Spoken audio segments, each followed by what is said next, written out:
This is one of the extra special moments in my 100 Huntley Street adventure. I had the privilege of meeting one of my mentors. Dr. Larry Crabb is a well-known psychologist, conference and seminar speaker, Bible teacher, and popular author. He currently is scholar-in-residence at Colorado Christian University in Colorado and serves as spiritual director for the American Association of Christian Counselors.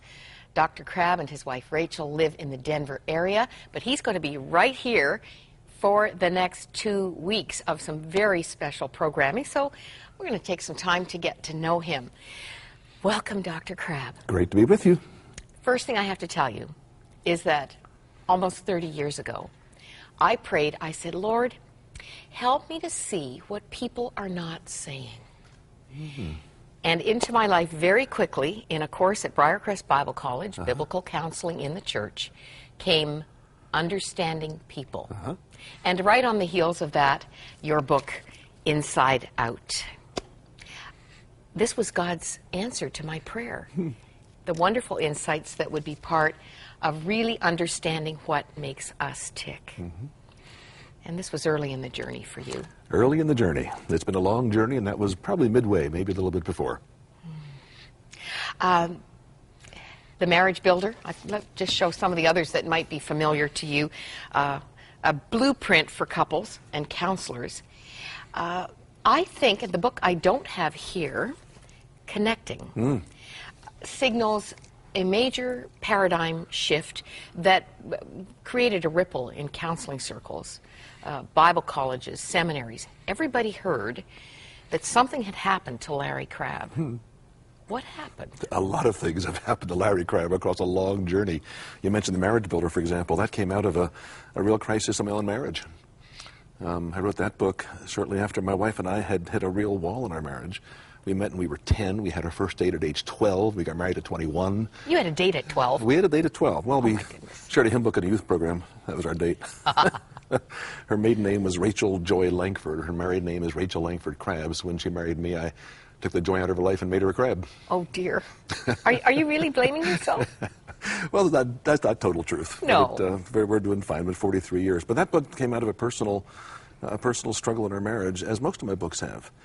And there are a lot of things in your life that, well, for example, my sister-in-law came here today specifically to meet you personally because when she took the Grief Share program that some of our viewers will be familiar with, you were one of many professional counselors who spoke into that journey. And she was being teased that you were her boyfriend because you made the biggest impact in her recovery after her husband's death at 57.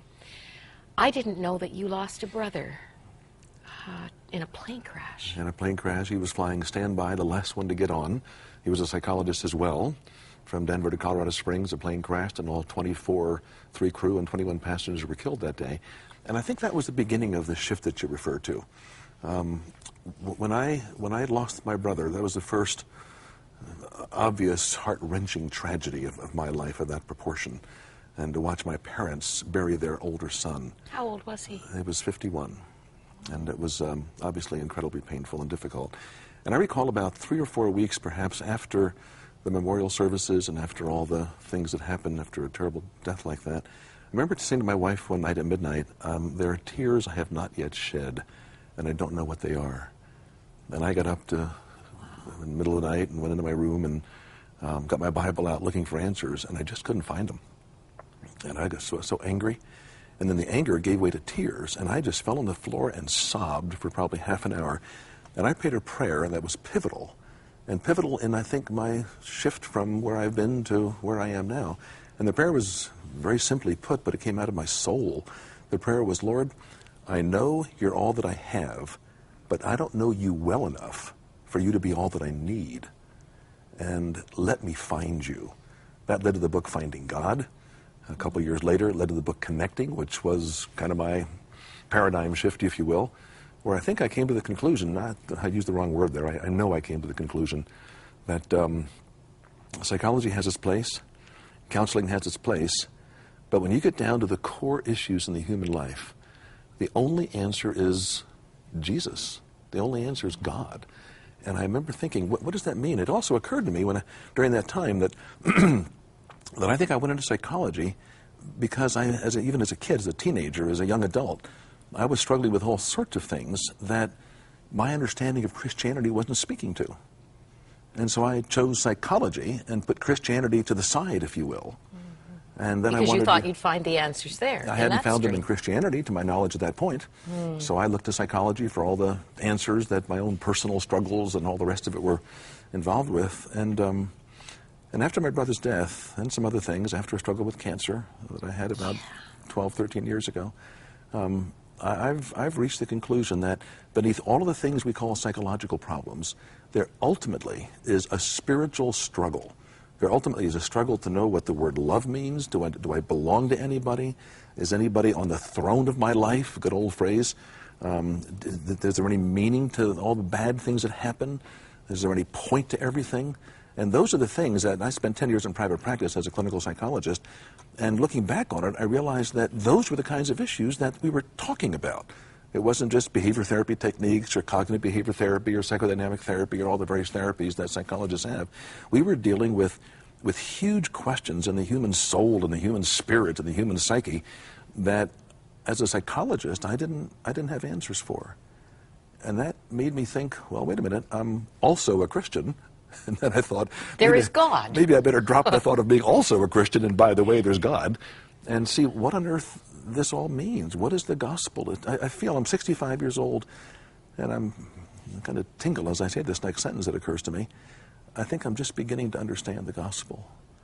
And I think I'm just beginning to realize that there's something about the reality of God and all the things that churches teach that speak into the depths of the human soul, mine included, and people that I'm working with included. Well, obviously, what you've discovered and the change that has resulted is highly respected because you're spiritual director for the American Association of Christian Counselors. Yeah. You're the man at the top. Well, you're inspiring so many others to take this journey. How long was it from hitting the wall and finding your own emptiness to getting the answers that would lead to some pretty groundbreaking Myra, the journey continues. I'm not sure if I've gotten the answers. I still see myself as a stumbling pilgrim. I still see myself as a seeker. I still see myself as somebody who doesn't yet know the way I one day will.